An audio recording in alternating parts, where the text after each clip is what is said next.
high-priced lawyer was right then writing a letter, writing a message that I was going to deliver today.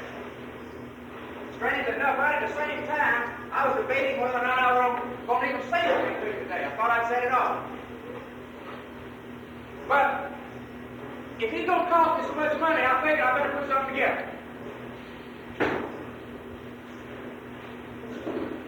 On Tuesday, I hope I got all of you, but I'll talk to you about this union, about how they negotiated two contracts in 7 years in the state of North Carolina, and how those contracts gave the employees exactly zero. How about after the union stayed in there for 1 year, the employees of both these companies booted them out, but they didn't refund any of the dues. I'll talk to you about the union constitution and the bylaws. How when they signed you up as a member of the union, you were subject not only to dues, but fines and fees and assessments. Now they don't talk about these things that you need to home, do they? Or ignore the union law. Alright, I'll talk to you about the financial report from 1970. Part of it right there. How they lost $200,000 in 1 year. 1 year. Yet at the same time, salaries and expenses to officers and employees total over $500,000. $500,000. I'll talk to you about how they tried to get a union going in there on this field Kentucky plant. How after 18 months and 23 weeks out on strike, they booted them out. Now all these contracts were based on promises. Promises that the union could not and did not deliver. And they can't be expected to deliver here. Now, after giving you all these facts, the only thing the union claims it wants to debate issues with. Hell, they ain't found an issue yet. Now, in the beginning, I asked one question. And one question is all we've ever talked about. Can this union, the upholsterers union, get something for you at General Steel Products in High Point, North Carolina on January 26, 1973 that you can't get for yourself? That's the only question. Now, in the face of this evidence that I've given, if you're still undecided, I don't know what else I can say. But somebody asked me the other day, asked me a question. Said, if the union can't do anything for the employees, then why are you so against it? Well, I tell you, all of a sudden, we're not dealing with you as an individual anymore, but with some steward or some outsider, probably a stranger to you and to me, about making your decisions for you. Now, I'll make it short. Now, if that's what you want, and you're the one to decide, if that's what you want, you want a union to represent you, then we would sit down and try to negotiate the contract in good faith, with all the work rules and regulations that go with it. And that's what we'll live by. And that's what you will live by. Contract. Word by word. Regulation by regulation. Rule by rule. But we hope that you'll go in that boat tomorrow and both know in such an overwhelming number that we'll never see the rascal again. Now, I appreciate your time. I'm sorry for all the things that we've caused you inconvenience this week. I hope that we can return to normal. One of the things that we will do is tomorrow we'll have a barbecue in the house. No questions? I can't even talk to you as a group anymore. No questions? But just come up, and that's our way of apologizing for what's going on, and come up and help us out. Thank you for coming up.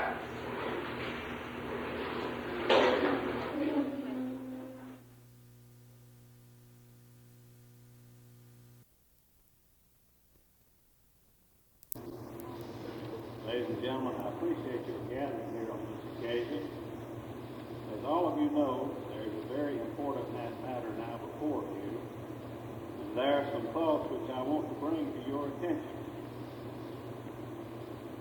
Although my comments may be brief, I'm going to refer to some notes which I have here before me so that I may be entirely clear and definite in what I say, and also in order that there be no doubt or question as to what I do say. The union election is now almost at hand.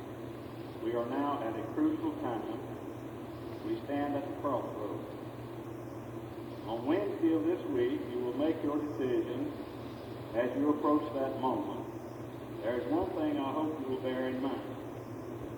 The decision you make will be vital to you and vital to those who are dependent on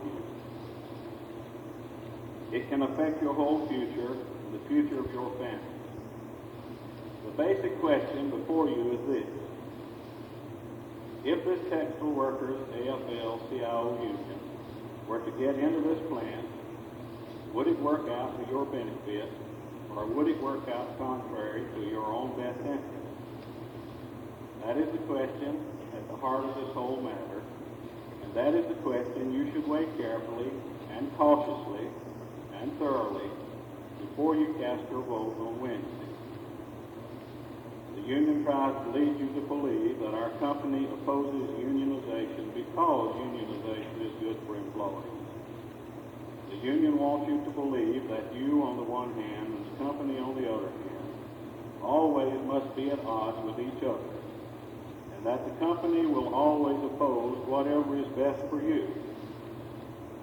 Such an idea as that is simply not the truth. On the contrary, all of us who earn our living here have the same interests in common. The plain and simple fact is that in the long run, this plant and other Stevens plants here in Roanoke Rapids cannot succeed, and we who are dependent on them cannot succeed unless we all pull together. It seems to me that you ought not to overlook the things that we now have here. Your pay and earnings are at the top level of the entire textile industry. Each and every year, for many years, you've had regular wage increases. Recently, your pay was again raised very substantially. Stevens has always been, and it will continue to be, at the forefront of the entire textile industry in these respects. This you can depend upon. It is, of course, always possible for someone to point out another type of plant, talk about some extra high rate or benefit here or there or yonder. When you look closer, however, you will usually find that there are some strong disadvantages or drawbacks to working in these other plants. We compete, and we must compete, in our own industry. There is no way that a union or anybody else can change that basic fact. I think it is important to realize that our company is now paying to the employees of these Roanoke Rapids plants approximately $25 million each year. The payments of this company to our town of Roanoke Rapids and the county of Halifax in the form of taxes also amounts to more than $500,000 each and every year. By contrast, what is it that the union organizers are here for? Is it some deep concern for you that brings them here? Or are they here to get something for themselves? They have been hanging around for a long time. Now they are driving hard to get you into their corral. On Wednesday, they hope to lock the gate. Look out for yourselves. The decision is still in your own hands. And you should decide on the basis of what will be best for you, not on the basis of what will be best for union organizers. Remember that union cards, which have been signed at one point or another, have no bearing upon your right to vote as you see fit in this election. You should vote as you believe to be wise and best in the light of the whole matter, as you now see it. You are completely free to vote against this union, regardless of the fact that at some time or other you may have signed a union card. Weigh this matter carefully. Then vote. Vote only as you believe will be the best for your future and the future of those who depend upon you. One of the things I think we should speak to on the fundamental union question is, why is it that our company opposes unionization? Is it because we want to keep your wages and benefits down? That cannot be the reason, for Stevens is already, in these respects, at the top level of the industry in which we operate. And that is where our company intends to stay, at the top. As this industry moves forward and upward, we will stay at the forefront of it. What then is the basic reason that we do oppose unionization? The fundamental reason is this. History and experience have taught over and over again and through many, many years that the trend of unions is to keep companies and their employees in conflict with each other. The nature of a union is to build a barrier between a company and its employees. In the end, that leads to dissension and friction and strife and serious trouble for everyone concerned, and that is the bedrock reason why our company is opposed to unionization. When Stevens employees have had full opportunity to consider and study this subject, they have always been able to recognize that this is the truth of the matter. And it is my sincere belief that for this central reason they have always voted to keep the union out. As you know, this Textile Workers AFL-CIO union, which is now trying to get in here, has been putting on a drive at other plants of our company for many years. Stevens has approximately 80 plants located all the way from New England to Alabama. The organizers for this union have been knocking on the doors of those plants all up and down the line for a long while. The same organizers who are now working on you people have been around around Stevens employees at various places, telling them exactly the same thing that they are now telling you, distributing to them the same letters and leaflets and literature, and making to them the very promises which they are now making to you. But the people have looked them over, studied their record, and turned them down. In those Stevens plants anywhere, have the employees voted for the union? Throughout this company, as soon as the true nature of the union, the true tendency of its actions, is seen by the employees, they have voted it down decisively. But when a union first begins to work on employees, they often fail to realize what it is that the union is really asking of them. Consider what these things are. They urge you to vote for them and line up with them and give them your support. They also ask you to turn over to them a part of your earnings in the form of union dues. On top of that, they ask you to place your future and the future of your families into their hands. All of these things that a union asks for from you, it seems to me, of all those, the most dangerous is the trusting of your future to them. A union can take you down a road that you will not want to travel, the road of strikes, long and bitter and violent strikes. This has been the record of this union, which now seeks to come in here, and that is undeniable. I don't need to stress to you the trouble and dissension, the strain, the strife, the tension that comes with strikes. You have heard and read all about that many, many times. Some of you have seen it in your own experience, and you know that it is the truth. There are many instances in which people have voted for a union, and soon after they voted it in, they went out on strike. And while they were out on picket lines, other people came and took their jobs. Through the unions and the union strikes, they gained nothing. Instead, they lost everything, including their jobs. You should remember that when a union calls people out on strike in order to force a company right of the company to fill the jobs of those who see fit to go out on strike. And those whose jobs are filled while they are out on strike will have no right automatically to return to their jobs after that or get their jobs back, even when the strike is ended. I want to repeat that statement to you so that it will be clear and so that there will be no doubt about it in the minds of anybody. Those whose jobs are filled while they are out on such a strike have no right automatically to return to their jobs after that or get their jobs back, even when the strike is ended. There are many clear and plain examples of this sort of thing, not only all over the country, but right here in our own area.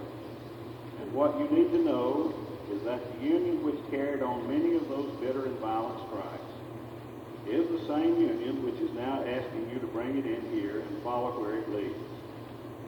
It is the same union which is asking you, commencing now, to place yourself and your future in its hands. What does the record show about this union? Most of you have heard about, and many of you well remember, the strike by this very union at the Harriet Henderson Mills over in Henderson, North Carolina, some years ago.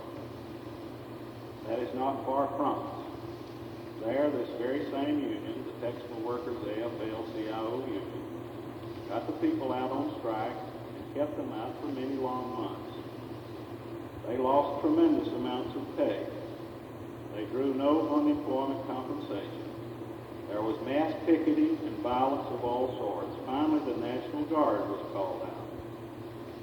A number of people wound up in the state penitentiary for attempting to dynamite the mill.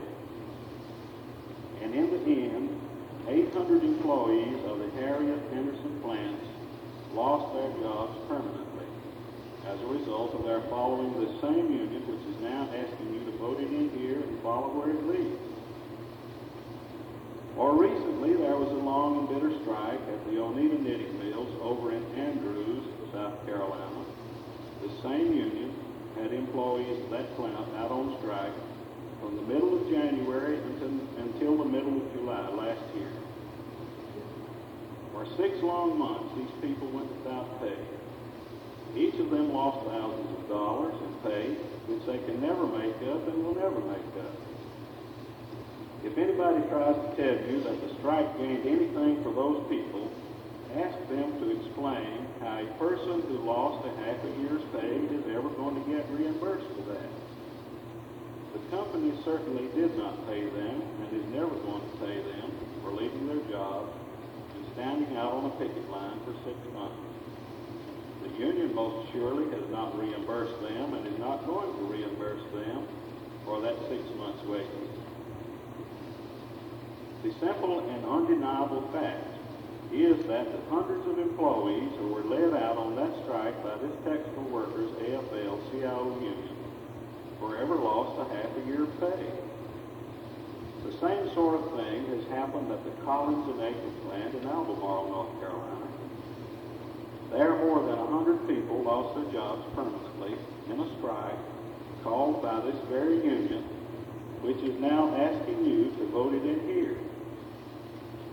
Again, the same thing happened at the National Spinning Company over in Whiteville, North Carolina, and again at the hands of this same union.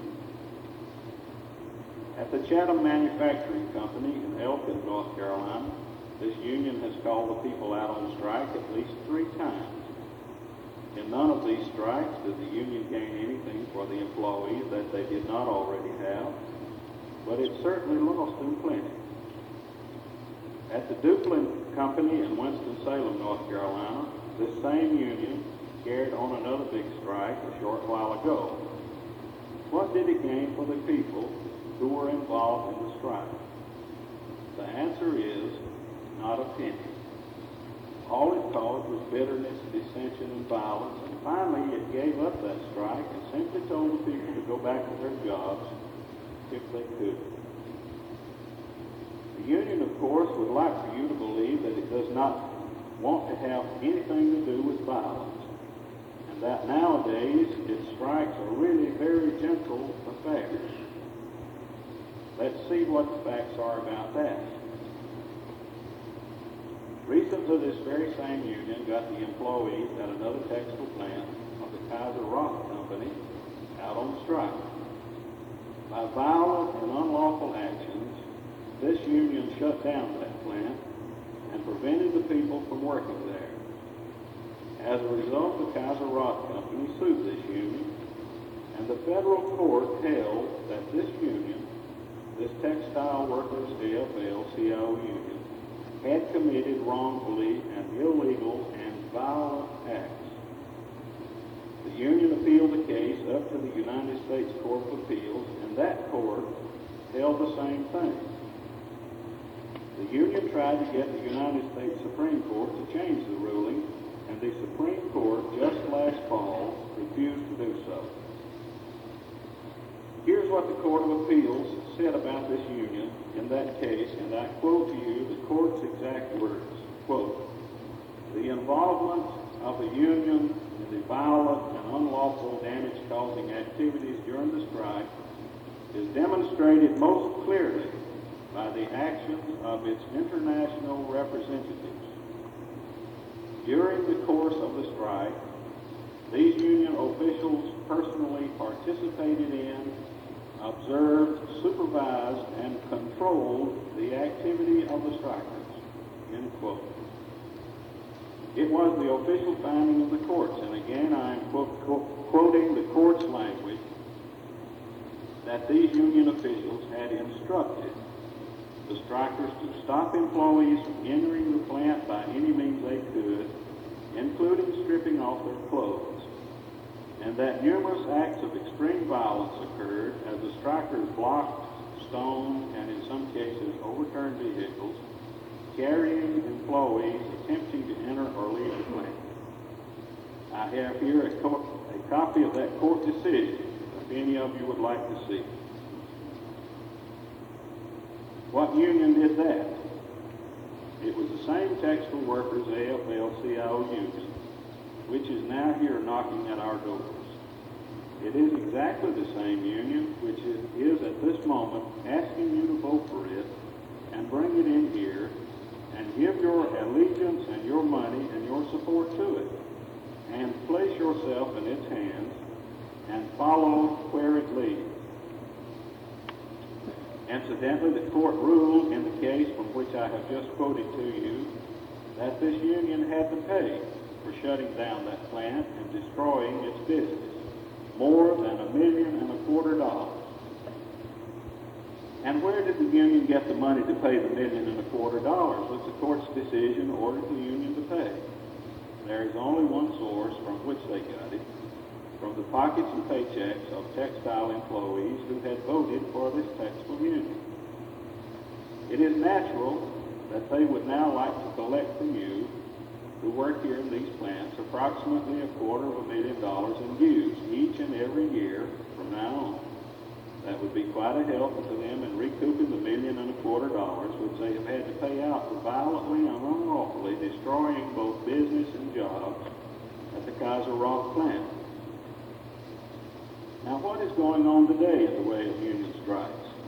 The union would have you believe that striking is at low ebb in the national scene. Exactly the contrary is true. I quote to you from a current August 1974 news article as follows, quote, "Increasingly militant union leaders led nearly 250,000 workers off their jobs last week.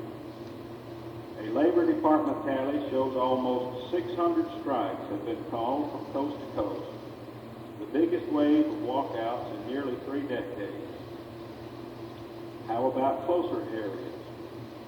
You remember the strike of the Carolina Telephone and Telegraph Company early this summer. The employees who followed the union out on that strike certainly lost instead of gained. What about the violent union strike at the Rockwell plant over in Raleigh, which went on for months this year, and in which 14 automobiles belonging to non-striking employees were shot up by repeated gunfire? What about the textile strike now going on at Dan River Mills? What about the unionized plants over at Weldon and at Seaboard and at Emporia? What has unionization accomplished for the employees in those plants? Are not their wages and earnings far below yours? What about the textile plant at the Whitaker's company here on the edge of town? You well remember that the same union organizers who are working on you tried out that plant a few months back, but you certainly know they didn't accomplish anything for the employees at that plant. In the light of such facts as these, employees at major plants all around have been voting decisively against unionization in recent months. Look at some strong examples of this right here in North Carolina, and just this summer. Using figures to the nearest 100, over in Kinston, the employees of the DuPont Company voted against unionization 1,600 to 500. The employees of R.J. Reynolds Tobacco Company in Winston-Salem voted against unionization 5,000 to 2,600. And the employees of Haynes Hosiery in Winston-Salem voted against unionization 1,200 to 800. Coming right down to our own plants, consider what has already begun taking place here. Things which were certainly not happening before. You will remember our previously calling to your attention that there was a hearing in federal court at Raleigh just months before last, in a proceeding started against our company by the union. Near the end of that trial, a witness on the union side gave testimony against her supervisor. Another lady who is a highly respected and lifelong resident of Roanoke Rapids and who is no longer employed by our company, but who formerly did work here under the same supervisor, testified exactly to the contrary and in support of her former supervisor. What then happened? That same night, after this lady, the former employee, had returned to her home in Roanoke Rapids, some person or persons crept up in the middle of the night to her car parked in her yard and cut and slashed the tires on it beyond repair. That same night, another lady who works here in one of our plants and who had given testimony in favor of the company and against the union in the same case in Raleigh, after returning to her home here in Roanoke Rapids, was awakened in the middle of the night by an anonymous caller claiming that her husband had been engaged in improper conduct while she had been testifying in Raleigh. Other anonymous and threatening calls have become increasingly frequent. Employees who are opposed to the union have been threatened that their homes are going to be burned and that they're going to lose their lives. A few days ago, as most of you know, the front plate glass of the Stevens store here on the mill property was shot out by a gun blast. Shortly after that, a supporter of the union, in referring to this gunshot incident, said to another employee, "You better watch out, because you are company and it could happen to you." We have no way of knowing who is making such calls and threats, or who is committing these unlawful and criminal acts. We only know that they were not formerly happening here, and they are happening now. And certainly we all know that we do not want them to grow and intensify and flame out all over these plants and in this community. Now, as to whether this union really has concern for you, let me give you some further facts. Some time back, this very same textile workers AFL-CIO union instituted a national boycott of all J.P. Stevens products. They circulated pamphlets from their headquarters in New York. I have one of them here in my hand if you would like to see it. It is headed at the top, "Don't patronize J.P. Stevens."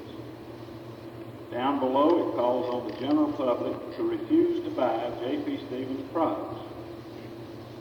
Then it lists the brand names of products manufactured by J.P. Stevens, and again urges, don't buy Stevens. This union comes here and assures you that it wants to look after you and your interests, and yet it has called on the American public not to buy any of the products you make. In this way, it seeks to destroy the market for which you are producing here in this plant. The union says it is on your side and is going to look after you. Yet it has gone around and tried to persuade the buying public to shut off the purchase of Stevens products and thereby kill your jobs and put you out of work. It seems unbelievable that union organizers would have the nerve to ask people to embrace their union in the face of facts such as these. They evidently hope you won't learn these facts. Or when these facts are placed before you, as I am now doing, they perhaps are hoping that you will still vote for them without paying any attention to anything. Perhaps they think you won't understand facts when facts are placed before you. In that, however, they are greatly mistaken. But that is not all on the subject of boycott against the products which you manufacture. Recently, there was a TV program entitled Woman Alive, which was broadcast all over the nation, the purpose of which was to stir up animosity and ill will against this company and to turn people against buying Stevens products, and also to run this community down and make it look as bad as possible in every way.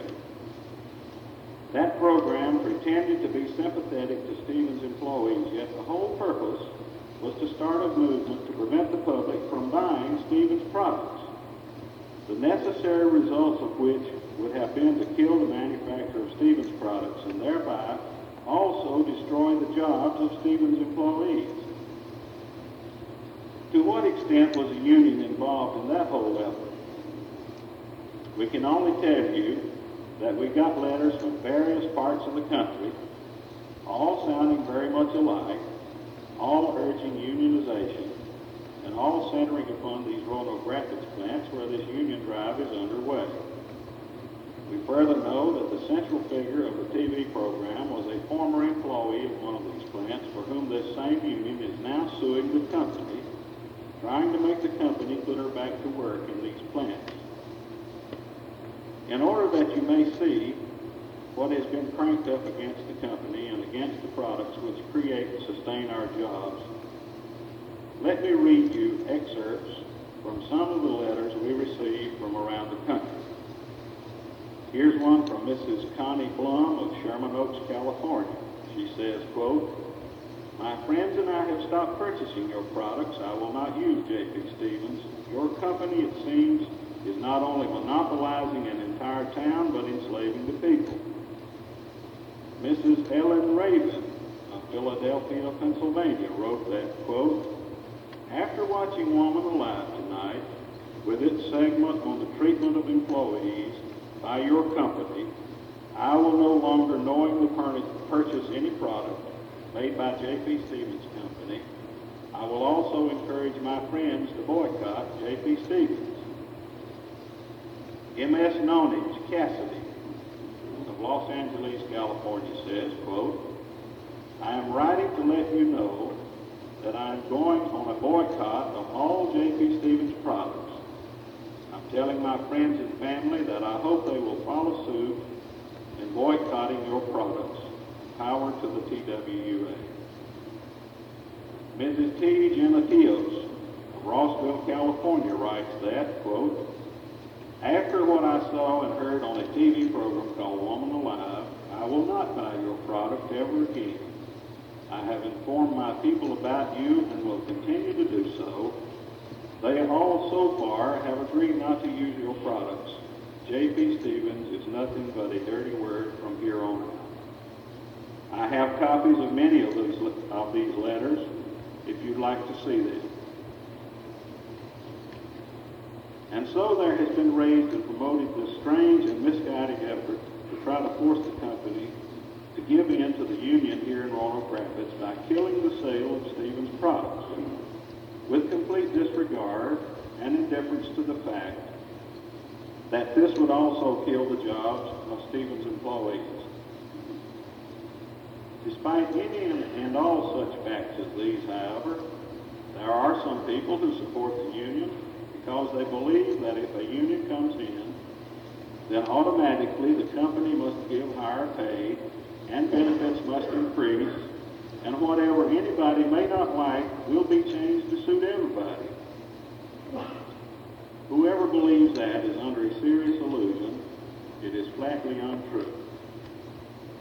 The coming of the Textile Workers AFL-CIO union or any other union does not automatically cause any such things to happen. Nor could the Textile Workers AFL-CIO union or any other union force these things to happen if the company was unwilling to agree to them. The union could try to pressure the company by pulling you out on strike, but this company has no intention of yielding to any sort of strike pressure. In saying this, I do not mean to be harsh or arbitrary. I simply think that it is important that everybody shall understand this clearly while there is yet time and before anybody goes down the wrong road believing that this union could do things which it definitely cannot do. Recently, I see the union has put out another leaflet about the Statesboro, Georgia plant, in which they try to lead you to believe that whether the company agrees to union demands at that plant will be determined by the government and the union. That is a flat-out effort to mislead you. The law is completely clear and emphatic that no union and no agency of government can require any company to agree to any union demand unless that company is willing to do so. The union knows that, yet it now tries to deceive you into believing otherwise. Incidentally, this latest union leaflet on Statesboro shows you a picture of a union rally and asks you if the people in the picture look like the union was forced on them. The picture shows you the union supporters and the union organizers, not the bulk of the employees at Statesboro. The truth remains and remains undeniable that this union did force itself upon the Statesboro employees despite their voting almost 2-to-1 against it. Since the union won't acknowledge that to be a fact and says instead that we are trying to muddy the waters on Statesboro, we have obtained a copy of the official Labor Board certificate on the employee election at that plant. I have a copy of it here for any of you who want to see it. I think you might be particularly interested to see who signed that document on behalf of the union, conceding the employees had voted overwhelmingly against the union. The signer was Mr. Harold McIver, the gentleman who now heads up the union efforts here, and the union distribution among you of such leaflets as this. In recent days, the union has put out another leaflet in which it says to you, and I'm quoting from it, quote, "There will never be a strike unless you vote for it," unquote. That is an absolutely absurd statement. Thousands upon thousands of people working in unionized plants have been taken out on strikes by their union without voting to strike and without wanting to strike, and although they had certainly not voted to strike in any way, shape, or form. This is a very vital aspect of this whole matter. You need to know how strikes can get going and how strikes do get going. The union has not only failed to tell you the truth about this, its statement to you in writing is an effort to mislead you on this fundamental subject. If the union will not tell you the truth on this crucial point, how can you trust it to tell the truth about anything? The plain and simple fact is that if a union were in here, 20 or 25 people or any small number could gather at a union meeting and vote for a strike. And it could be an officially called strike of this entire plant. There is no law and no restriction which prevents that from happening this way. And in fact, this is the way that the union strikes usually are called. Sometimes, however, there are some people who say to themselves that regardless of all this, the thing to do is vote for a union and bring it in, and then stand aside and see how it works and what happens. Their thought is that they have nothing to lose by bringing the union in, and that they might get something for nothing. Now what about this? If the union were voted in, and then a strike was started in the manner I have just described, could you stand aside and remain unaffected by that strike? Is it true that you could have nothing to lose? Consider these facts. When a union starts a strike, all employees are certainly very directly and vitally affected in various ways. If you try to come to work through the union picket lines, you are in for some very unpleasant experiences, both at the plant and at your homes. If, on the other hand, you do not come to work in the face of a strike, and then you lose your pay, you draw no unemployment pay, and if someone else is put on your job, it may be gone from you permanently. Certainly then, it is most emphatically not true that if this textile workers AFL-CIO union were to come in here, you could stand aside, unaffected, and with nothing to lose. On the contrary, everything you have may be at stake as you decide whether to vote for this union or against it in this election. Moreover, if the union were to get in here, then it would by law represent and be the agent for not only those who had voted for it, it would be by law be the agent for everyone in the plant. And everybody would be bound by what it said and did, and whether they wanted to be bound by it or not. At that point, for example, the right of freedom of each employee to come in and settle matters personally would be gone. Every employee's affairs would then be handled by the persons who got themselves appointed as shop stewards and committeemen in the union. Everybody who values individual independence and freedom should think about this. Now, the organizers also say to you in one of their leaflets, and again I quote to you from the union leaflet, quote, "You will vote for your own rules and run your own affairs within the union," unquote.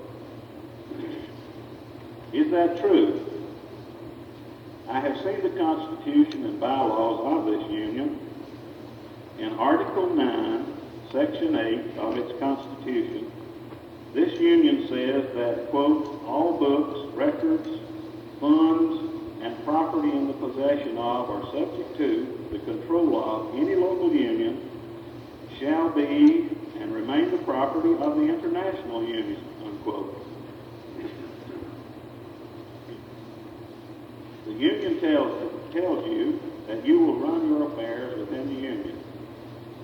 But when you read their Constitution and bylaws, you find that the union headquarters absolutely owns all the funds, the money, the property, and everything else in the possession of the local organization, even the local union's books and records.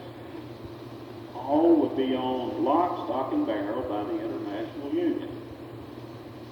With regards to strikes, Article 17 of the union's Constitution and bylaws states that the general president of the union and he alone may declare any strike terminated.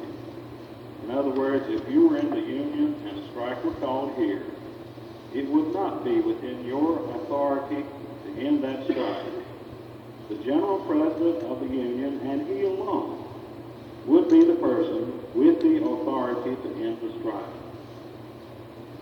If the organizers tried to lead you to believe that the union would not dictate to you what to do and what not to do, the plain and simple and undeniable truth is that under the Constitution of the union, that is exactly what the union would do, dictate to you and control you.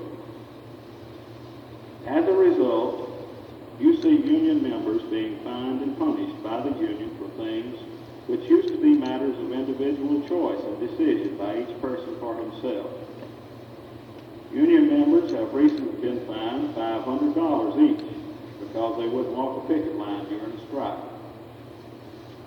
Other union members have been fined $100 each because they did more work than the union thought they ought to, or because they worked overtime when the unions didn't want them to do so. There is another case in which a union member was fined by the union for going to church instead of attending the union meeting. There are still other cases in which the union members decided, after having the union for a while, that they didn't want it any longer, and they asked the labor board to come and hold another election to see whether the union should stay in or be voted out. On this account, they were fined several $100s each by the union. Having once voted the union in, they found they were locked in. The union organizers don't tell you these things, do they? The union organizers say they are here to bring you a better way of life.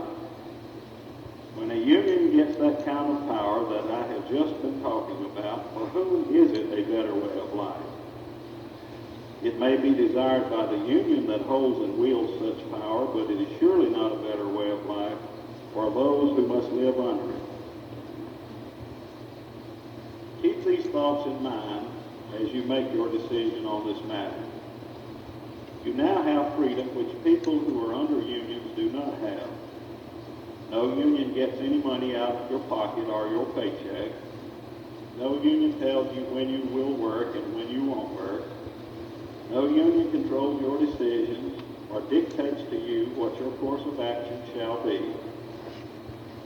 There is another important point which I want to emphasize to you.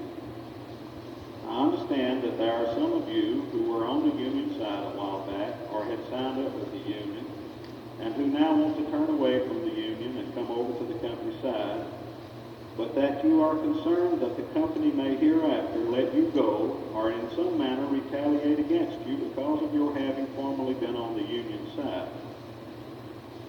I want you to know that you need not have any such worry. I want to give you this definite assurance that anyone who have been on the union side but now want to turn away from the union can do so in complete confidence that you're not going to be punished in any way whatever because of your having been at one time on the union side. Let me also emphasize to you how important it is that each and every one of you shall vote in this election. It is my understanding that some of the union supporters are saying that if you cannot see fit to vote for the union, then you should not vote at all. This is extremely misleading.